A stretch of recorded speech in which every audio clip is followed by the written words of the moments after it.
जय जिनेन्द्र। आज हम NCERT 12th micro economics chapter 4 माध्यमिक शिक्षा मंडल के प्रश्न बैंक का क्वेश्चन नंबर 4 सॉल्व करेंगे कि पूर्ति में परिवर्तन से क्या आशय है। पूर्ति में परिवर्तन का अर्थ होता है कि किसी वस्तु की जो कीमत है वो कांस्टेंट है, स्थिर है, और किसी अन्य तत्व में परिवर्तन के कारण पूर्ति में परिवर्तन हो रहा। अन्य तत्व क्या हो सकता है, जैसे मान लीजिए कि पहले आप जो है हल बैल से खेती करते थे और अब आप क्या है ट्रैक्टर से खेती करने लगे, तो फिर क्या होगा, आपका ये जो मेन सप्लाई कर्व है ये दाईं ओर शिफ्ट हो जाएगा। यातायात के साधन पहले आप उपयोग नहीं करते थे, अब आप यातायात के साधन उपयोग कर लें तो फिर आप अधिक उत्पादन करने में सक्षम होंगे और आपका जो सप्लाई कर्व है वो दाईं ओर शिफ्ट हो जाएगा। अब देखिए, यदि मान लीजिए कि कोविड की सिचुएशन आई तो क्या हुआ कि लोगों की आय में कमी हुई। आय में कमी होने से क्या होगा कि जो सप्लाई कर्व है वो क्या होगा, लेफ्ट हैंड साइड यानी बाईं ओर शिफ्ट हो जाएगा। यानी पूर्ति में परिवर्तन किससे होता है, कीमत के कारण नहीं होता, बल्कि किसके कारण होता है, अन्य किसी घटक जैसे तकनीकी सुधार, यातायात और साधनों का विकास। देखते हैं, लिखेंगे कैसे। कीमत के अतिरिक्त अन्य तत्व में परिवर्तन के कारण पूर्ति वक्र में खिसकाव को पूर्ति में परिवर्तन कहा जाता है। कीमत तो आपकी स्थिर है और ये जो अन्य तत्व है उनमें परिवर्तन के कारण ये जो पूर्ति वक्र है वो खिसक रहा है इस तरफ या दाएं या बाएं तरफ, तो हम उसे क्या कहेंगे, पूर्ति में परिवर्तन। और पूर्ति में जो परिवर्तन होता है वो तकनीकी सुधार, यातायात के साधनों का विकास और आय में वृद्धि या कमी के कारण हो सकता है। पूर्ति में आदि में परिवर्तन के कारण पूर्ति में परिवर्तन होता है। इस प्रकार परिवर्तन से पूर्ति में वृद्धि और पूर्ति में कमी हो सकती है। कैसे हो सकती है कि पूर्ति में वृद्धि के परिणाम स्वरूप पूर्ति वक्र दाईं ओर खिसक जाता है। ये मैन पूर्ति कर्व है और जब आपका पूर्ति में वृद्धि हुई तो ये क्या हुआ, दाईं ओर खिसक गया।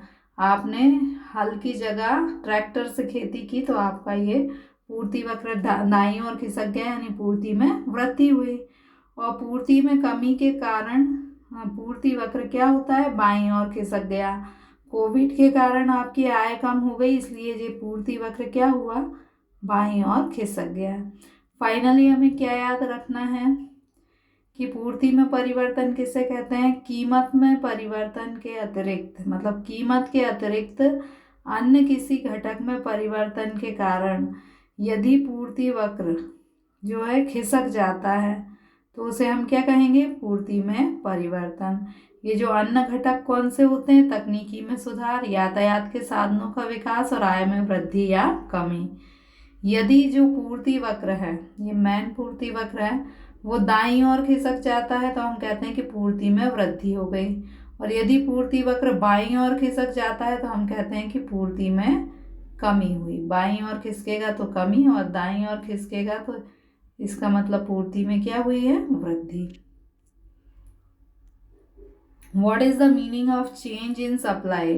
The shift of supply curve due to change in other element other than the price means जो प्राइस है वो यदि कांस्टेंट रहे और other element such as technological improvement, development of means of transport, increase in income और decrease in income, यदि ये जो एलिमेंट है उनके कारण ये जो सप्लाई कर्व है वो लेफ्ट वर्ड या राइट वर्ड शिफ्ट होता है तो उसे हम क्या कहते हैं, change in supply.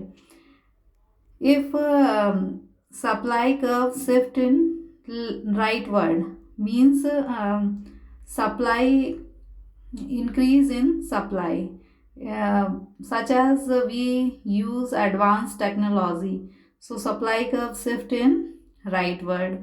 And in other situation, if supply curve shift in leftward means such as in COVID situation, income of the pupil decreases, so supply curve shift to rightward. So when supply curve shift to rightward, It is called increase in supply. When supply curve shift to leftward, it is called decrease in supply. So thank you.